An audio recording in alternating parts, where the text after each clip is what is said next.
Well, tonight on the podcast, ladies and gentlemen, a lot of people, in America, especially Black America, is really sick and tired of the Biden-Harris administration.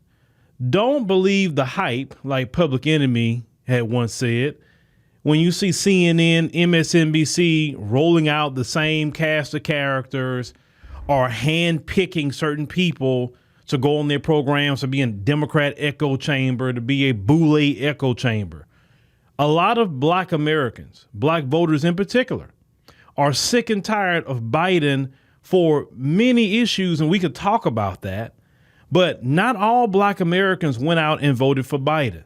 Case in point, I want to play this video of one of our great Black American sisters in our community showing how she really feels about Biden. And I guarantee you, you will not see this kind of video on CNN, MSNBC, Democrat media. You're not going to see this at all. Now, Black women are supposed to be the backbone of the party, but this is how the backbone is really feeling. It's coming down at the same time. It's down 60% since last summer. I am so sick of this turkey neck bastard. I'm sick of them. And the fact that we got to deal with this until January is f***ing insane. If y'all vote this motherfucker back in, I'm going to lose my shit. I'm going to lose my because we already f***ed up. If you vote him back in, we are done for. He is destroying us. Do not get in my comments talking about something. You voted for him. I didn't vote for that. I don't like that man. I did not vote for his. He needs to go to a nursing home or something. He don't need to be in the White House. He do not need to be in the White House. He is killing us. Like, we are barely surviving, and you want to take away another means that's helping us. Are you kidding me? Oh, I'm done. I'm done. I don't want to live here anymore. This is ghetto. This is ghetto. I don't know why people want to come over here talking about I want to live the American dream. It's not a dream, baby. It's a nightmare. It's a nightmare. I'm done. I don't even want to live on the planet Earth anymore. Beam me up somewhere. Mars, Uranus, I don't give a Get me out of here. If y'all vote that man back in, get me out of here. That's the backbone of the Democrat Party speaking, because, they all just label Black women like all Black women think the same, like all Black women vote Democrat. And you clearly heard that was a Black woman who says not only she did not vote for him, that she did not like him at all. Well, there's plenty of reasons why she, just in common sense, why she wouldn't like Biden outside of him tanking the economy. This man has tanked the economy in a way where it's making it hard for people just to make it. And I have a series of videos I will be working on our other channel, the Black Congregation, showing actually how white Americans are suffering in this economy. But I got to go a different route with that, right? But everyone is suffering in this economy. Everybody. Now, on top of everybody suffering, especially we talk about Black America, we're watching Biden give millions upon millions of dollars to foreign nations, go and fight foreign wars, prioritizing foreigners. See, this administration has been the administration of foreigners. And what I mean by that is this. The Biden administration prioritized everybody but Americans. You understand what I'm saying? He's prioritizing Ukrainians. He's prioritizing all the migrants coming from all over the place through that southern border. No security on the southern border. He's prioritizing Israelis. Can't even really say the Palestinians like that because he's not. It's even gotten so bad with even prioritizing foreigners that come into this country or maybe live in this country. They just recently put up, and listen, any of you who talk about the Constitution, anybody talking about free speech and things like that, that's something that we should protect in the United States Constitution. Do you realize that, and you go look it up, Congress had passed an Anti-Semitism Awareness Act, and constitutionally protected free speech would be illegal about the state of Israel. Okay?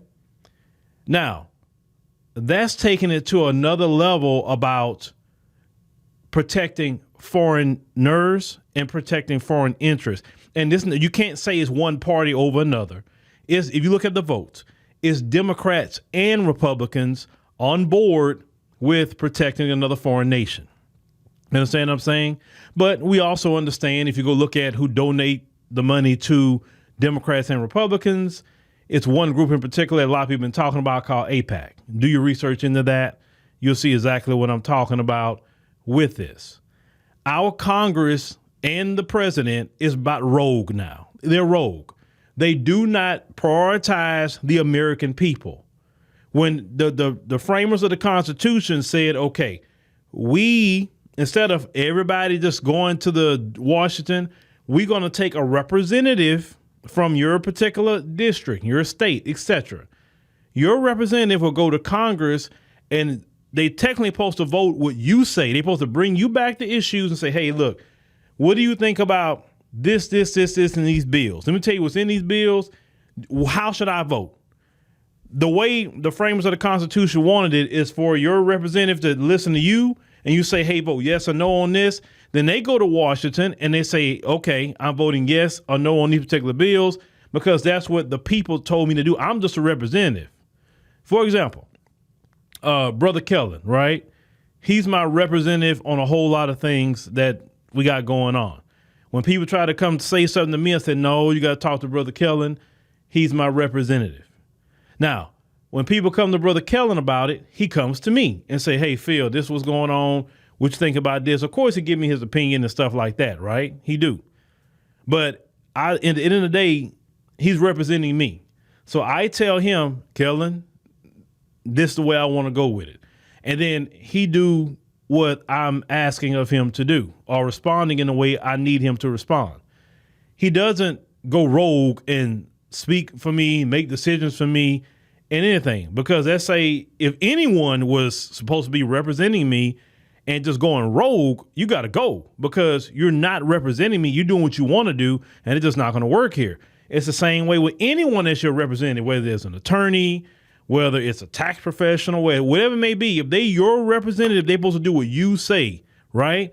Or what you think. Now, they can definitely give you their expert opinion. They definitely can advise you to help you make a certain decision with their expertise, but it's still your decision.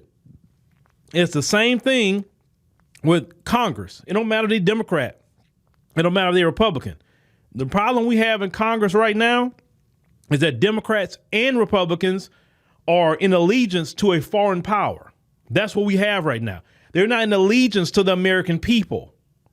They're not. They're in allegiance to someone else. That's a problem for democracy. You always want to talk about democracy. That's a democracy problem now. We have, as an American people, have not took a stand about no one can be in allegiance to a foreign power. You're only allegiance to the Constitution. You're only allegiance to the American people. That's it. No more, no less. And it better be America first, not America last. It's just that simple. Like every other nation on the earth, they put themselves first. When I go to foreign nations, even African nations, they don't put foreigners first. They put their citizens first. You understand what I'm saying? And rightfully so. They're supposed to put their citizens first. But yet our politicians are putting Americans last. And Americans are suffering because of putting Americans last. It's just that simple. What we have to do as a people, and it's just not Biden, because Biden's part of it, but what we have to do is look at what politicians are putting America last, the American people last, and then go get politicians in that's going to put American people and America first. It's just that simple. We don't want politicians who are sold out to foreign powers, because let's call it what it is. And I believe this, all this money going to Ukraine, no accountability of it. Man, I believe a lot of these politicians got accounts over there and money laundering is happening. I believe that, because how is it a Congress, they all make a little over $100,000 a year, but all of them mega rich, all of them millionaires? They're doing insider trading. They know what bills is coming up that could tank a company or make it go down. So they invest all kind of money in these different companies, and that's not insider trading. Now, if me and you got some information about that and we did the same thing, they will say insider trading, and that's what got Martha Stewart put in jail. But Nancy Pelosi can do it just because she's in Congress. She should have been put in prison for insider trading. But they can insider trade. They can do stock market. It's so much corruption going on in Washington. Democrats and Republicans. You can't say it's one. It's both parties who's doing it. It never should have been in a way where Congress can vote for their own raises. They can do all kind of things. They're not like, listen, a true democracy says we put things on the ballot, period. Now, when it comes to the situation with abortion, for example, it was taken away from the feds and put on the ballot. If a state wanted abortion, they can go vote for it. If a state don't want it, they can go vote for it, which that is a democratic way of doing it. And they even have some red states like Ohio who voted to have abortion, right? That's what they voted. And we can respect the vote if that's what that state wants. Whether you agree with it or not, that's what the state wants. You don't have a democracy when you don't have a voice. And the problem is these rogue politicians in Washington are doing whatever they want to do. And this is why the American people is suffering. Uncontrolled inflation.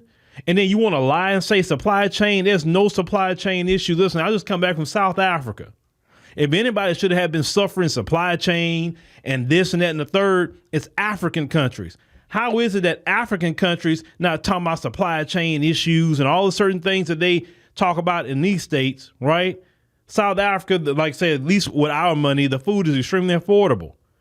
Beyond with you, if we had the price of food like they have in South Africa, at least against the American dollar, I'm not talking about the rand, but if we can get $3 combos again, and if we had $3 pounds of ground meat again, and we had something like that, people actually can afford to live here. The problem is everybody, it's the food and the rental costs and the housing costs and all that. This same government, Democrats and Republicans, have allowed hedge funds to buy up all the single family homes and to use and hold on to it and use it as property.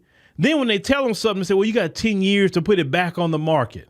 But yet they come together real quick to ban TikTok. They come together real quick to talk about anti-Semitism awareness bill, right? Or act, I'm sorry. They come together like this, bipartisan, lightning speed to do that. But when it comes to something that you need as American people, which is these hedge funds should not have no ability to get no single family homes when we have a housing crisis in the United States of America. The Biden administration has put 7 more million people on top of the problems we already have. They got to have housing too. Where that's going to come from? The Biden administration is not out here trying to get all the home developers in the White House and say, look, we got a housing crisis. What do we need to do at the federal level to make sure these homes get built? Nobody can be homeless. This is going to be the tenet of my administration. See, they don't care if you're homeless. They don't care. And then when you're committing crimes because you're homeless or committing crimes because you're poor, then they want to talk about, oh, we need to beef up police. We need to give money to the back the blue. Well, the crime is up because you're not incentivizing and making sure people got a job or a place to stay, so they're committing crimes. If poverty is up, crime is up. If people are actually can have a decent home, a decent job, crime is down. I'm a firm believer of this. Men especially men who are walking around with idle time is trouble. I'm a firm believer, if you can give every man a 10 to 12 hour job, he'd be too tired to commit a crime.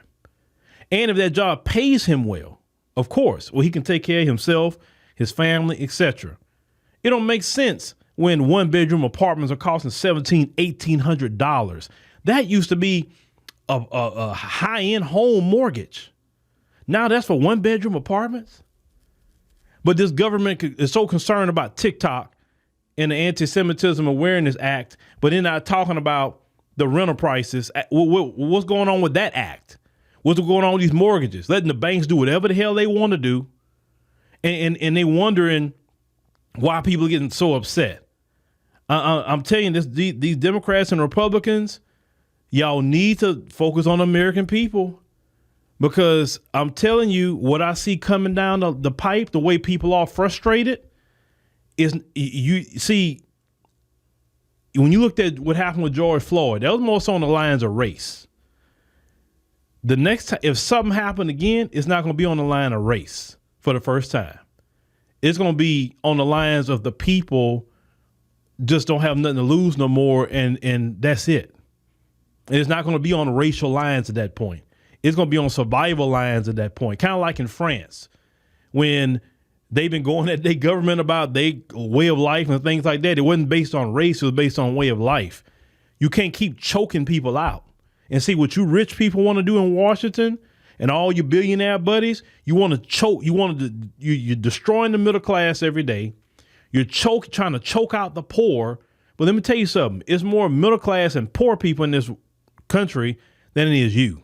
You're only a handful. You're only a handful. And you keep poking the bear with the American people. And I'm talking about all American people. I'm not talking about parties. I'm not even talking about religion. I'm talking about all of that. You're trying to violate the Constitution. All kind of things that you're trying to do. That's why when the sister said America's so ghetto, I told somebody that same thing when I was in South Africa. I said, America has literally gotten so ghetto. I said, why do you want to go there? I think some people tell me, I want to go see New York. Why? I say, you want to see rats this big? Let's call it what it is. Most people would say, if you got big rats in your house or rats all over the place, man, that's ghetto, right? New York got rats this doggone big and you don't call them ghetto? I ain't seen not a big old rat running around in Johannesburg, South Africa, or Durban. Matter of fact, I've been to Manhattan. Durban and Johannesburg and Rosebank, Sandton, and all the places I've been to, let me mention those two areas, Rosebank and Sandton, is cleaner than anything in Manhattan got or New York City has. Period. I wish I could take somebody from Manhattan and just say, look at Johannesburg right here in Rosebank. Look at Sandton. Let me take you to Durban over here. Look at how clean it is. You almost can eat off the ground. And this is an African country we're talking about. Who's another country that got it clean like that? Rwanda and Kigali. They got it clean like that. But we run around here acting like certain cities, I'm gonna say certain cities. It's so much better. No, it's a lot of cities in this country that America got straight ghetto. People are getting tired, man. I tell people all the time, we have literally descended into, I say, third world status in one instance, second world at best, with a first world dressing. I'm telling you. I am telling you. All this stuff going on with Trump, let's call it what it is. He's in trial right now. I don't care if he paid that woman off any kind of money. He didn't take taxpayer dollars to do it. He paid out his own money. If him and his wife is cool with anything like that, he cool. Most people even say that even if they was to convict him on that, they still gonna vote for him. I'll vote for him. I wouldn't care. He didn't do anything against America in that case. That's how I look at it. That's a personal matter. I don't care about that. If his wife cool, that's on them. But people are tired, man. So I would say this, don't just put it all on Biden, because it's not just a Biden problem. Oh no, it's and like toward the end, she was basically talking about Biden basically need to go to Shady Pines. It's not just Biden. Don't put it all on him, because that would be unfair. It's him and just about 80% of the Democrats and Republicans who in the House, in the Senate, they just like him. They think like him. They move like him. Okay? They all need to go with him. But that's where the responsibility is going to lie on you as American people. No matter where you come from. It's going to lie on you and your districts to say, hey, you know what? Just like y'all like to vote for people, the first woman, the first LGBT, the first black person, the first this, the first that. Why don't we say, you know what? I'm going to vote for someone that's actually can operate. Let me go ahead and vote. You got any Gen X people on the ballot? We have any millennials on the ballot? We have any Gen Zs on the ballot? Let's go with some younger people with fresh ideas who actually is more invested in America and who's suffering the most right now. Not people who grew up with their house cost them $50,000, can work one job, put everybody through college off of one job, had a pension and all of that. That's gone for the Gen Xers, millennials, and Gen Z. That's gone. Don't you think it should be the people that dealing with those issues should be put in power so we can fix it where we can have that for us and our children? So yeah, Biden is a big problem, and Biden definitely needs to go, but it's about 80% of Congress need to go with him on both sides, Democrats and Republicans. So in November, when you have a chance to vote, not just focus on Biden, but let's focus on also the people in your state, in your city, who's running to go again. You've been there 10 years or more, in my opinion, you need to go. It's time. To me, it's enough time. I think personally, they only should get 2 4-year terms like the president and go. But what are the American people going to do? You can't just throw up your hands and say, I ain't voting. I ain't getting involved with that mess. Because there are people who are banking on you doing that so they can keep those people that you're complaining about so much, who really belong in Shady Pines. There are people that are going to keep putting them in the office because they are bought and paid for.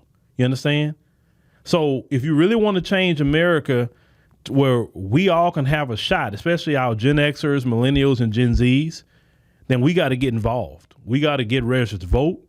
And if you don't want to vote for, like I said, listen, Biden needs to go. And I know Trump is no younger either. He's not. He's more coherent. But even Trump would only get 4 years if you put him in there. He done after that. But let's say you put Trump in there. Can our next president be a Gen Xer, a millennial, or a Gen Z? Well, at least a millennial or a Gen Xer, because I think Gen Z is not old enough. You got to be at least 35 years old. Can our next president be in that range, millennial or Gen X? Can they be? Can our Congress look like that? Can our Senate look like that? Can our police look like that? Our judges look like that? Somebody actually got some skin in the game? We got people in Congress that grew up in segregation. Come on now. The younger generations don't even grow up in segregation, Jim Crow. That's why I say they really got to go. So I'm with the sister about Biden, but Biden isn't the only one that got to go. The majority of Congress got to go with him.